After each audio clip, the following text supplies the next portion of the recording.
Halo, selamat malam. Selamat berjumpa kembali dengan saya, Dr. Andri, spesialis kedokteran jiwa dari Klinik Psikosomatik Rumah Sakit Omni Alam Sutra Tangerang.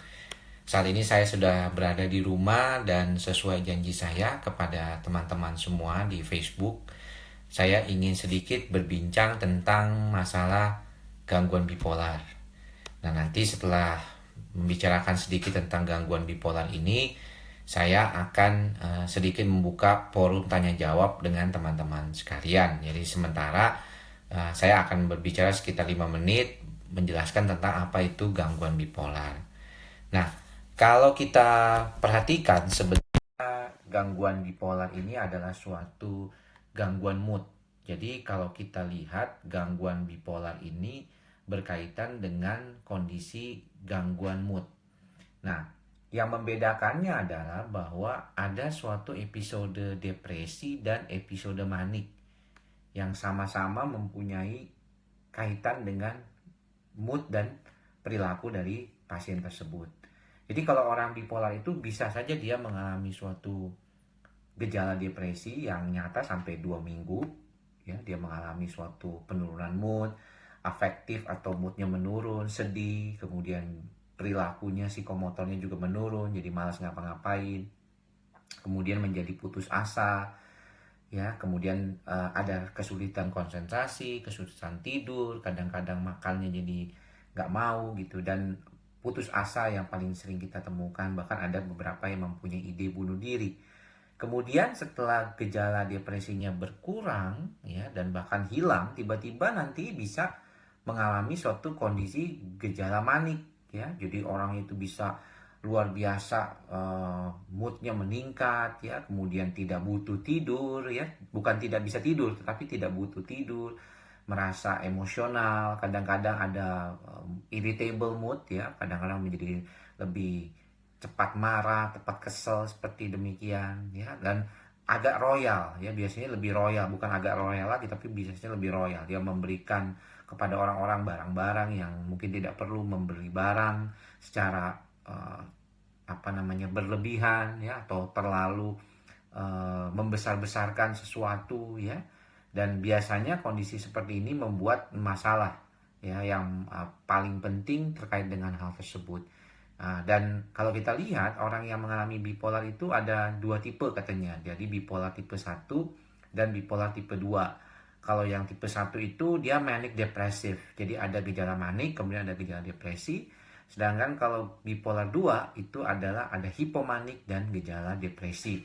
Nah, pada akhirnya biasanya gejala bipolar itu yang paling sering membuat masalah adalah di gejala depresinya, yang itu yang seringkali membuat orang itu datang ke psikiater pertama kali. Tetapi ada juga yang saat maniknya datang, ya, jadi ketika dia berada dalam kondisi yang tidak nyaman, rasanya itu tidak enak, ya, kondisinya itu, jadi dia datang, ya, karena dia terlalu semangat, nggak bisa tidur, bukan nggak bisa tidur tapi nggak butuh tidur, ide-idenya besar, merasa seperti ada yang sangat dia mau bisa kerjakan, ya. Jadi ide-ide kebesaran ini yang menjadikan masalah. Nah, pada kondisi seperti ini perlu diperhatikan bahwa yang paling penting di dalam pengobatan adalah menjaga moodnya agar tetap stabil, dan itu biasanya kita membutuhkan pengobatan jangka panjang. Nah, untuk itu penting diketahui bahwa kondisi gangguan bipolar ini adalah suatu kondisi gangguan kejiwaan yang memerlukan perawatan, ya, terapi yang khusus yang bisa memperbaiki kondisinya. Ya, biasanya digunakan obat-obat anti manik atau yang disebut mood stabilizer, ya, dan juga ada yang menggunakan obat anti psikotik, ya, golongan tipikal maupun atipikal, ya. Biasanya sih yang digunakan sekarang ini adalah golongan atipikal. Nah, agar lebih jelas mungkin akan saya membaca beberapa pertanyaan yang sudah masuk di timeline ini, ya. Oke, ada beberapa pertanyaan mungkin yang bisa dijawab. Jadi pertama dari Desi Wijaya, apakah gangguan bipolar bisa sembuh tanpa obat-obatan jangka panjang? Pada beberapa kasus gangguan bipolar mungkin bisa baik pada kondisi-kondisi awal ya. Tanpa pengobatan mungkin bisa, asalkan ada sisi dari psikologis ataupun terapi psikologis yang bisa membantu untuk lebih maintenance.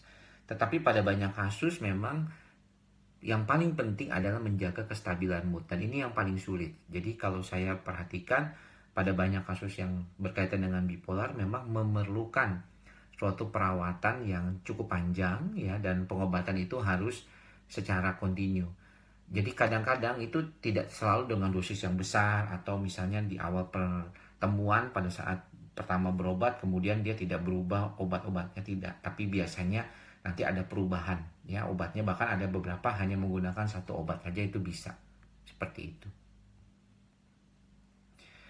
Pak Wiji ini ya, ini Ibu Wiji Prastiawati ya.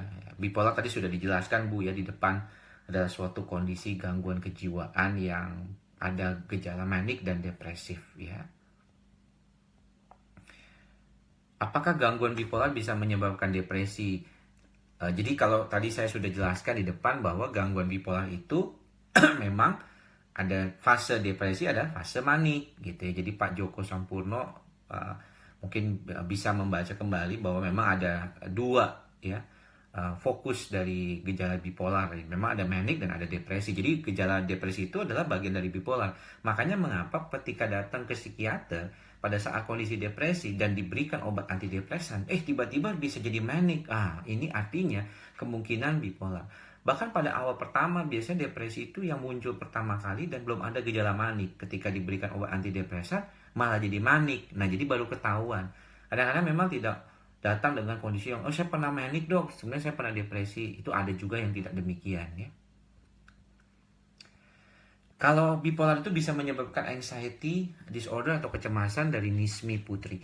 Sebenarnya begini, kita tahu sendiri bahwa pada orang yang mengalami depresi pun suka terjadi gejala kecemasan. Ya, kita banyak temukan pasien dengan depresi pun mengalami gejala kecemasan. Jadi sebenarnya mixed anxiety depression itu sangat sering kita temukan, dan itu adalah hal yang wajar yang bisa kita lakukan dan bisa kita terima sebagai salah satu gejala yang ada. Jadi kadang-kadang kita memerlukan obat anti cemas di awal, walaupun secara umum antidepresan bisa mengatasi gangguan cemas juga pada depresi ya. Ya, bipolar apa sudah dijawab Bu ya tadi. Mungkin kalau baru berjoin, baru datang ya, mungkin kita bisa nanti ulang lagi. Mita, kalau tiba-tiba mood nggak bagus karena mengingat misal rasa sakit hati dan kecewa, emosi langsung naik, itu bisa disebut bipolar? Tidak demikian ya, tidak semudah itu mendiagnosis bipolar. Banyak juga orang yang mengalami gejala-gejala seperti yang Mita katakan ya, misalnya orang yang mengalami gangguan suasana perasaan ya, seperti itu, depresi juga bisa begitu. Tapi pada dasarnya orang itu kan dinamis ya. Kita itu semua mempunyai perasaan ya, suatu kondisi yang bisa kita punyai berhadapan dengan situasi tertentu. Kalau kita stres atau kita mengalami rasa tidak nyaman, bisa saja kita mengalami situasi seperti itu. Tapi yang paling penting adalah kita mampu mengenali diri kita, kemudian mampu menyeimbangkan dan beradaptasi dengan segera kalau ada beberapa hal yang tidak nyaman dengan diri kita. Nah, menarik nih, memang banyak orang yang suka menanyakan kepada saya, apakah bipolar itu kepribadian ganda? Tidak ya. Kepribadian ganda itu di dalam ilmu kedokteran jiwa disebut dissociative identity disorder ya. Dan mungkin filmnya yang terbaru tuh ada tentang Split, itu katanya tentang saya juga nonton film itu, dan itu menggambarkan kasus-kasus tentang kepribadian ganda. Tetapi sebenarnya di dalam praktik keseharian ya, saya tidak pernah menemukan kasus-kasus dengan kepribadian ganda. Ya, kalau di bipolar itu bukan kepribadian ganda ya, karena pada saat dia manik dan depresi, identitinya atau identitasnya dia itu masih identitas seperti yang sama ya. Jadi misalnya saya Andri yang bipolar, kemudian Andri saat dia depresi dengan Andri saat dia manik ya sama-sama Andri, bukan seperti kayak di film Split itu yang digambarkan bisa berubah benar-benar seperti berbeda, bahkan sampai yang satu bisa punya penyakit diabetes, yang satu lagi tidak. Jadi itu agak sedikit berbeda ya. Iya, sayangnya memang demikian ya. Biasanya Ibu Riritan menanyakan bipolar harus pakai obat juga dok. Iya, malah kebanyakan kasus bipolar itu memerlukan pengobatan ya. Dan mood stabilizer adalah salah satunya. Kita kenal ada lithium, ada asam valproat, Depakote seperti itu. Beberapa dulu menggunakan carbamazepine walaupun sudah jarang. Sekarang ada antipsikotik seperti olanzapine, quetiapine, ya merek dagangnya Ciprexa atau Seroquel itu seringkali digunakan untuk kasus bipolar. Ibu Siti, dok setiap saya mau tensi kenapa saya harus ketakutan dan cemas, membuat tensi tinggi? Apakah seperti ini dinamakan gejala anxiety? Jadi sebenarnya ketika ibu ditensi dan ibu mengalami peningkatan tensi atau kecemasan, yang perlu kita tanyakan kepada ibu adalah mengapa demikian. Saya pernah punya pengalaman begini, waktu saya dulu ya sekitar 5 tahun yang lalu, saya memang senang untuk melakukan donor darah setiap 3 bulan. Nah, karena donor darah itu biasanya saya lakukan di jam-jam siang, jam 2, jam 3 itu pada saat saya pulang dari rumah sakit. Itu kebanyakan tensinya agak tinggi kan, karena masih baru capek, kemudian juga suasananya panas gitu. Dan ketika saya mulai masuk di PMI, biasanya saya udah deg-degan gitu. Misalnya, kenapa? Saya takut nanti ditolak karena tensi saya tinggi. Jadi, saya sendiri mengharapkan bahwa tensi saya cukup rendah untuk bisa menyumbang darah. Tapi karena saya khawatir nanti takutnya ditolak segala macam ya, akhirnya jadinya malah tinggi, bukannya malah harusnya menenangkan, tapi malah membuat cemas. Jadi, kalau biasanya kita berhubungan dengan tensi, biasanya ada hubungannya. Misalnya ibu takut, misalnya stroke ataupun tensi tinggi. Padahal kalau tensi tinggi, ya diobatin ya, obatnya gampang. Dan hipertensi ini sebenarnya adalah penyakit yang biasa yang kita temukan sehari-hari.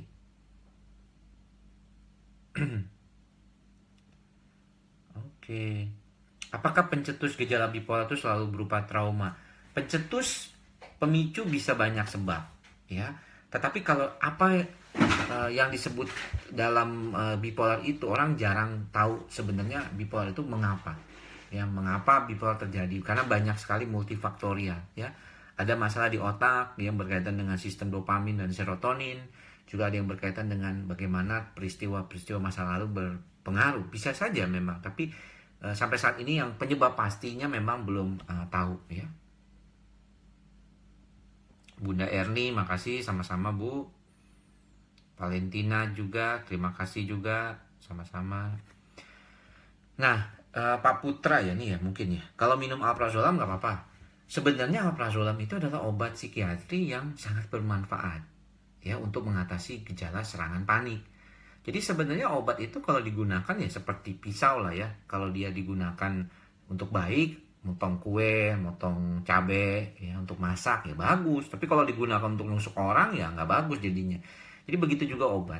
Jadi yang paling sering kenapa saya banyak menulis dan membuat YouTube tentang penggunaan alprazolam, karena saya melihat waktu saya mulai jadi psikiater itu kok orang gampang sekali menggunakan. Ya dulu bahkan di mana-mana terjadi pembelian bebas tanpa resep dokter.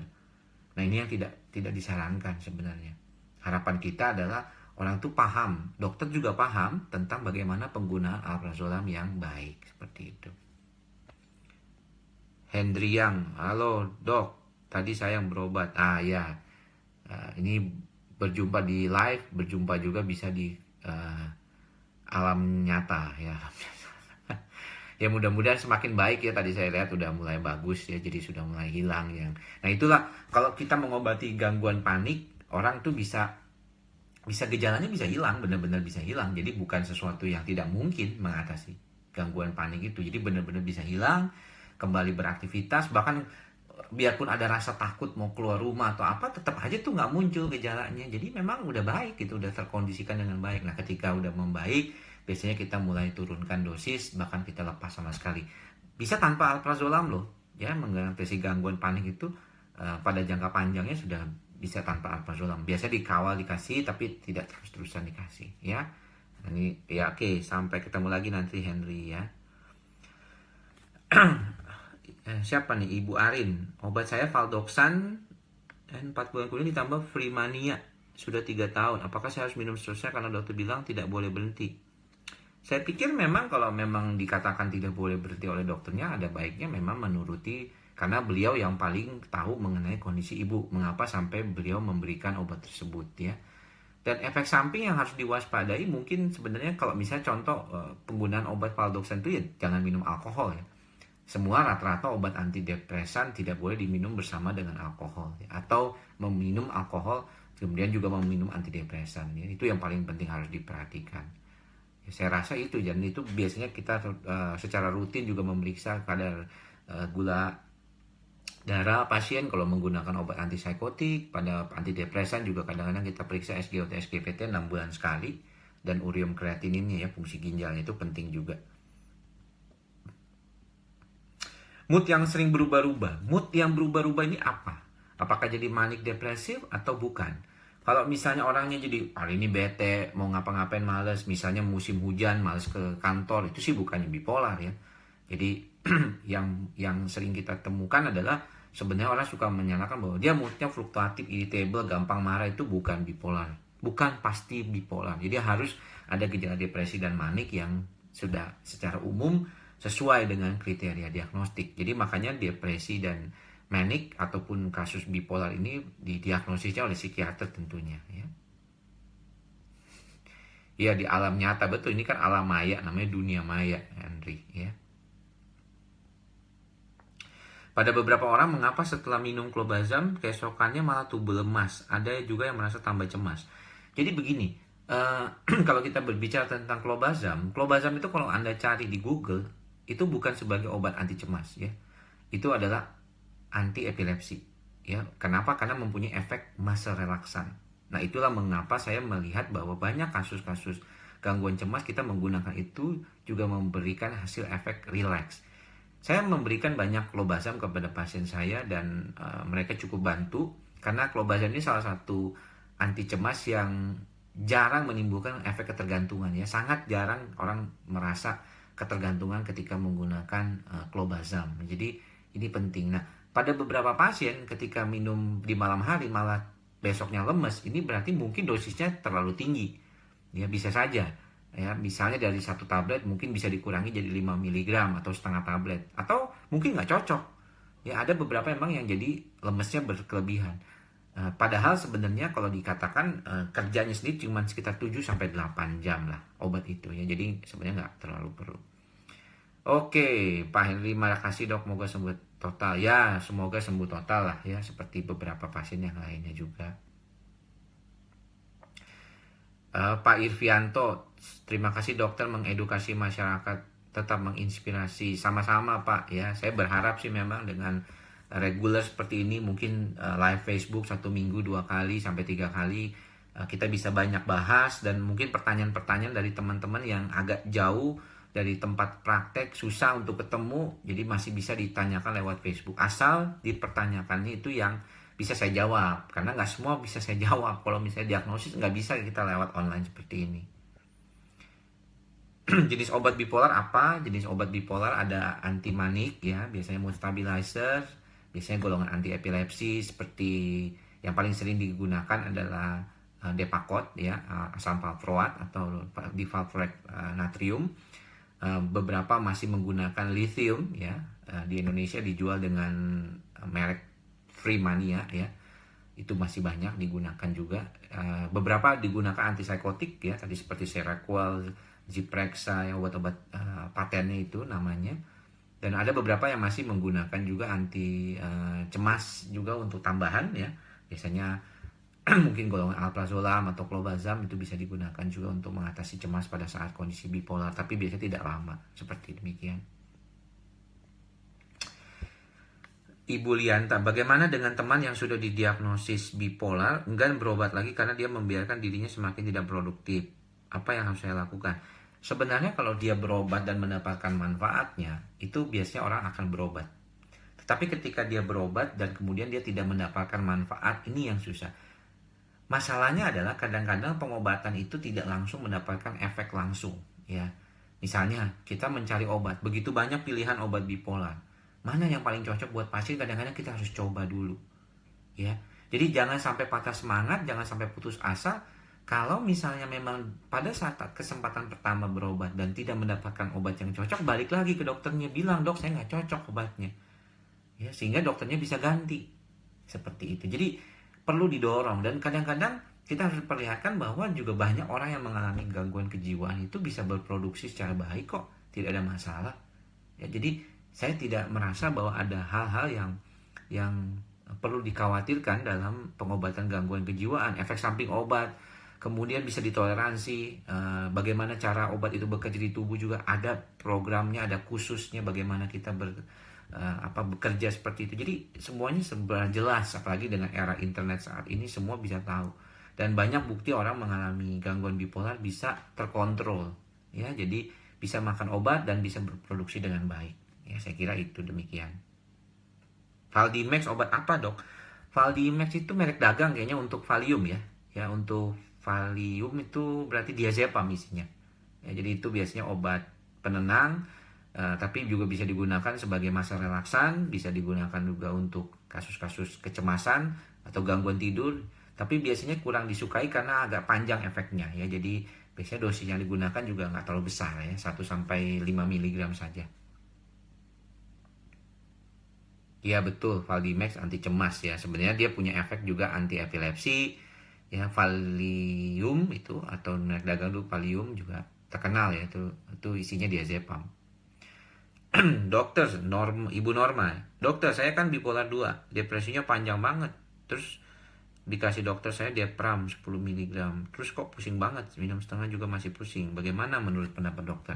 Jadi gini, kalau misalnya Mbak Norma ini mengalami bipolar 2, berarti ada hipomanik dan depresi. Dikasih diapram kalau nggak salah isinya escitalopram ya. Saya taunya si Pralek itu, merek dagang yang terkenalnya.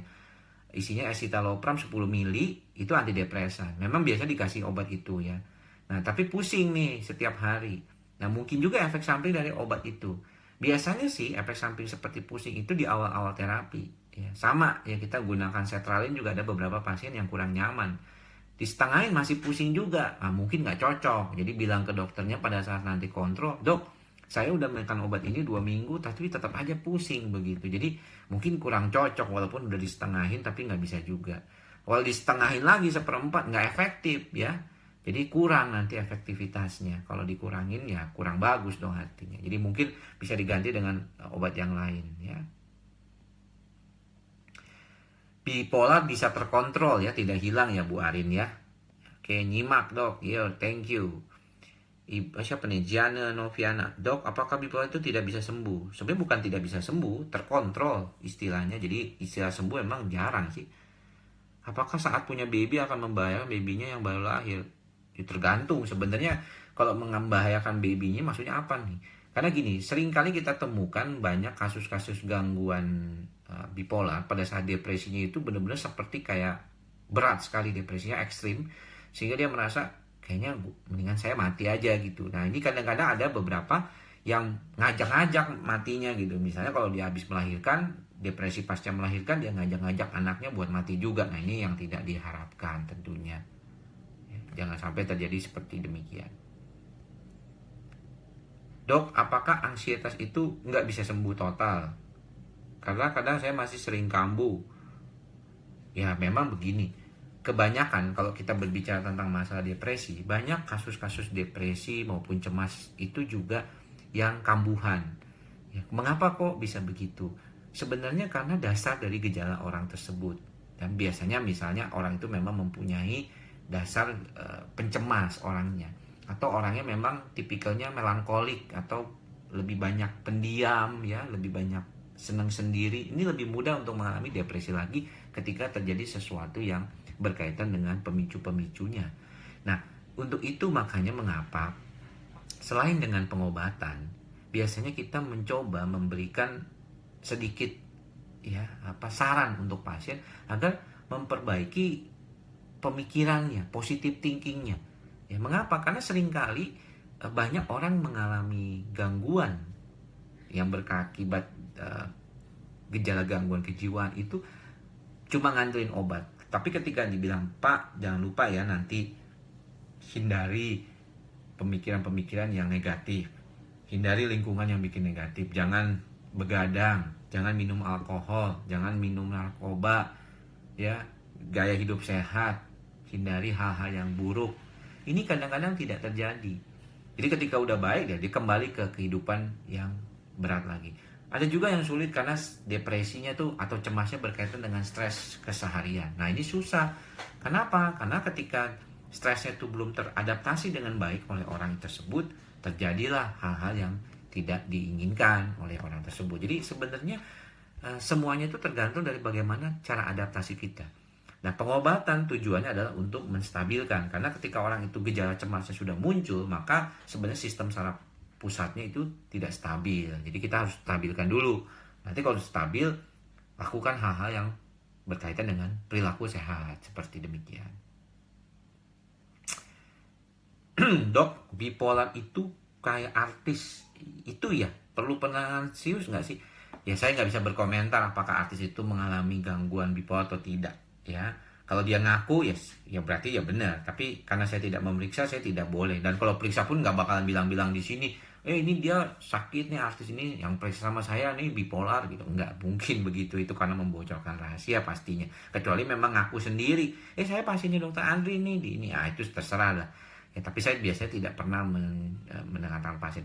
Nah, kalau penanganannya memang kadang-kadang perlu penanganan serius ya, tentunya perlu penanganan serius. Kalau enggak, ya namanya nggak ada dokternya tuh ya, ada guideline-nya yang sangat jelas berkaitan dengan itu. Jadi penting untuk kita berpikir bahwa gangguan ini adalah sesuatu yang serius dan harus diperbaiki secara baik gitu. Dokter, saya juga minum antipsikotik Dogmatil 50 mg. Semenjak minum itu badan jadi gemuk. Bagaimana caranya biar tetap minum antipsikotik tapi tidak menjadi gemuk? Sebenarnya gemuk itu dikarenakan apa? Dikarenakan karena asupan makanannya lebih banyak daripada yang dibutuhkan kalorinya.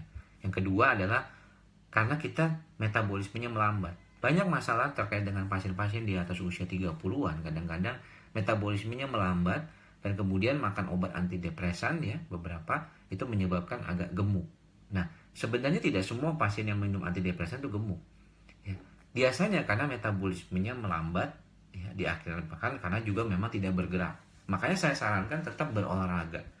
Ya, olahraga yang membantu untuk supaya metabolisme lebih baik, yaitu misalnya olahraga aerobik. Dan jangan lupa kalau misalnya yang untuk beberapa orang tuh bisa dengan menambahkan olahraga beban. Kenapa? Karena olahraga beban itu membuat tubuh lebih baik dalam artian membakar lemak yang ada atau membakar kalori yang ada. Jadi sebenarnya bisa gemuknya itu biasanya terkait dengan asupan makanan. Jadi makanannya harus dijaga. Kalau saya makan sedikit tapi tetap aja dong gemuk, mungkin perlu ditingkatkan metabolismenya. Karena kalau kita nggak makan malah memang metabolisme kita melambat. Makanya nggak heran kalau saya kok udah puasa tetap aja gemuk ya, karena memang metabolismenya ikut melambat. Jadi ketika kita masuk makanan semuanya jadi cadangan lemak ya, karena lama puasa akhirnya cadangannya menurun. Makanya tetap harus disesuaikan seperti demikian. Mita, dok mau tanya nih, kalau pasca partus sering banyak pikiran stres dan mudah marah, gimana ya caranya tenang? Sebenarnya memang banyak kasus-kasus baby blues ataupun depresi pasca melahirkan biasanya dikaitkan dengan ketidakmampuan dari orang tersebut dalam mengatasi kelahirannya. Jadi ada beberapa orang yang merasa, aduh ini saya kok nggak punya pengetahuan tentang bagaimana mengurus bayi, bagaimana mengatasi kondisi pasca nifas, seperti itu ya. Jadi banyak hal-hal seperti itu yang menjadi masalah. Tapi sebenarnya kalau dukungan dari keluarga cukup baik, ya suami juga cukup suportif, ada mama ataupun orang tua yang cukup suportif, saya rasa bisa dilewati dengan baik. Beberapa kasus memang sangat sulit, ya sehingga harus memerlukan pertolongan dokter jiwa, karena beberapa pasien depresi pasca melahirkan juga banyak kita temukan, dan kita harapkan itu bisa membantu supaya lebih baik tentunya ke depannya. Dok, untuk mengurangi minum obat yang ada alprazolamnya gimana? Padahal saya bawa dengan bermacam-macam kegiatan. Loh, sebenarnya penggunaan alprazolamnya itu disesuaikan dengan kepentingan saat ini atau tidak. Kalau misalnya diberikan oleh dokter, maka sebenarnya berarti memang ada kepentingan kan penggunaannya, jadi ya tidak masalah. Tapi kalau kelihatannya memang digunakan sendiri, ya jangan begitulah, lebih baik ke dokter tentunya. Jadi harus diperhatikan penggunaan alprazolam ya tidak masalah. Tapi kalau memang saat ini kelihatannya tidak membutuhkan lagi dan rasanya sudah bisa membantu diri sendiri tanpa menggunakan obat tersebut, silakan konsultasikan dengan dokternya supaya dokternya juga memahami bahwa saya coba dok, saya nggak mau pakai lagi. Mudah-mudahan gejala-gejalanya sudah lebih baik begitu. Kalau saya habis olahraga sering panik, sebenarnya ini dikarenakan paniknya atau karena berdebar-debarnya. Ya, orang juga khawatir, banyak yang takut karena berdebar-debar seperti itu membuat rasa panik muncul. Jadi harus diperhatikan juga. Tapi kalau misalnya saya olahraga atau beberapa orang yang olahraga berdebar-debar ya nggak apa-apa kan, itu memang harusnya karena olahraga aerobik tuh harus berdebar-debar. Kalau nggak namanya bukan olahraga aerobik dong. Ya. Ari Prabowo, Pak Ari, salam sehat jiwa juga Pak ya. Oke. Dok, bagaimana cara mengatasi pasien bipolar? Maksudnya gimana nih? Nah, ini dokter atau bukan yang nanya nih? Kalau mengatasi pasien bipolar ya tentunya dengan pertama ya penting harus empati ya, itu yang penting. Jadi kadang-kadang nih saya mengapa melakukan live Facebook seperti ini? Ya, salah satunya adalah karena saya ingin mencoba berbuat sesuatu untuk mengedukasi masyarakat. Ya, karena kita tahu bahwa orang tuh kalau ke dokter jiwa atau mendengar psikiater itu stigmanya gila gitu. Jadi seolah-olah orang yang datang ke dokter jiwa itu gila. Padahal nggak begitu. Ya banyak sekali gangguan kejiwaan yang sebenarnya juga sering kita alami tapi kita tidak sadar bahwa itu gangguan jiwa. Dan banyak hal-hal seperti ini perlu dibantu. Ya, jadi kadang-kadang orang malu ke dokter jiwa karena takut dianggap gila, malah jadinya malah nggak tuntas ngobatin penyakitnya atau ngobatin gangguannya. Jadi dengan cara edukasi seperti ini diharapkan nulis, bikin blog, bikin YouTube, itu orang bisa lebih paham tentang oh ini tuh gangguan kejiwaan. Jadi mereka bisa lebih memahami ini sebagai sesuatu yang niscaya di dalam kehidupan dan pengobatan itu ada ya, dan itu sangat penting. Dok, dulu saya sering menggunakan Erimin 5 untuk kerja. Apa nih? Gangguan durasi setiap 2 kali untuk tujuan agar badan lebih. Apakah berbahaya? Ini yang dimaksud Bapak Happy Five ya? Ya Happy Five kan kalau nggak salah Erimin itu nama dagangnya Happy Five ya? Isinya nimetazepam kan? Nah, itu sebenarnya obat tidur ya. Nah, lucu tuh kalau kenapa tuh kok bisa obat tidur dok dipakai buat apa namanya seger gitu ya, buat orang berani gitu. Itu dari dulu tuh ya, mungkin kalau yang lahir di tahun-tahun 70 80-an kayak saya lahir tahun 70-an tuh tahu waktu zaman-zaman SMP SMA kita kenal namanya Mogadon ya. Mogadon itu Dumolit ya, isinya nitrazepam. Itu obat tidur yang sangat kuat untuk gangguan depresi, tapi tidak boleh digunakan lama karena bisa menimbulkan ketergantungan. Nah, kalau kita lihat banyak orang menggunakannya loh kok untuk tampil, untuk happy, untuk bisa fokus. Nah, ini berarti penyalahgunaan obat ya, tidak sesuai dengan indikasi utamanya. Nah, mengapa demikian bisa begitu? Banyak sebab. Bisa karena penggunaan narkotika, bisa karena penggunaan alkohol, bisa karena penggunaan obat ini dalam dosis yang besar. Ini juga perlu diperhatikan seperti itu. Bu Mita, ya makasih. Waduh, dipuji nih sama Bu Mita nih. Ya, fungsinya tadi saya sudah katakan ya, Pak Putra ya. Kadang ngobrol nggak nyambung, terus sering bilang pengen mati aja.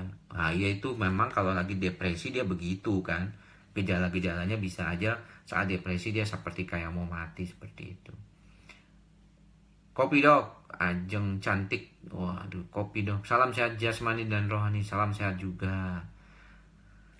Di Arizona, dok saya dikasih Prohiper 10 mg sama psikiater tujuannya untuk lebih fokus, tapi efeknya susah tidur. Nah, itu bicarakan sama dokternya ya. Bicarakan sama dokternya mengapa diberikan Prohiper jadi nggak bisa tidur. Ya kalau dikasihnya malam memang sering nggak bisa tidur ya, tapi kalau di pagi mungkin bisa. Waduh, salam. Oke, Dokter Rudi Indrawan baru saja bergabung bersama saya. Nah, ini sejawat saya, teman baik saya. Saat ini beliau bekerja di rumah sakit stroke di Padang, Bukit Tinggi ya, sorry, bukan di Padang, di Bukit Tinggi. Ya, beliau juga praktek pribadi di apotek Multazam ya di Bukit Tinggi. Jadi yang Bukit Tinggi kalau yang mau kontrol gangguan kejiwaan, Bukit Tinggi Padang sekitarnya bisa ketemu dengan Dr. Rudy Indrawan ya. Oke. Saya kira demikian apa yang bisa saya sampaikan. Sudah jam 10 malam. Saatnya saya mengerjakan tugas-tugas yang masih tersisa. Ya, mudah-mudahan apa yang saya sampaikan pada kesempatan kali ini, konsultasi tanya jawab online pada kesempatan kali ini bisa bermanfaat buat teman-teman semua. Sampai ketemu di live Facebook berikutnya. Nanti saya akan umumkan biasanya di hari yang sama, biasanya sekitar sore atau siang hari, dan mudah-mudahan bermanfaat ya. Salam semua. Semoga tidurnya nyenyak, semoga tidurnya baik malam ini ya, supaya sehat besoknya dan tetap semangat, tetap sehat walaupun musim hujan nih lagi kurang sehat ya. Jadi tidur yang cukup, tidur yang baik ya. Sampai ketemu lagi di kesempatan berikutnya. Salam sehat jiwa.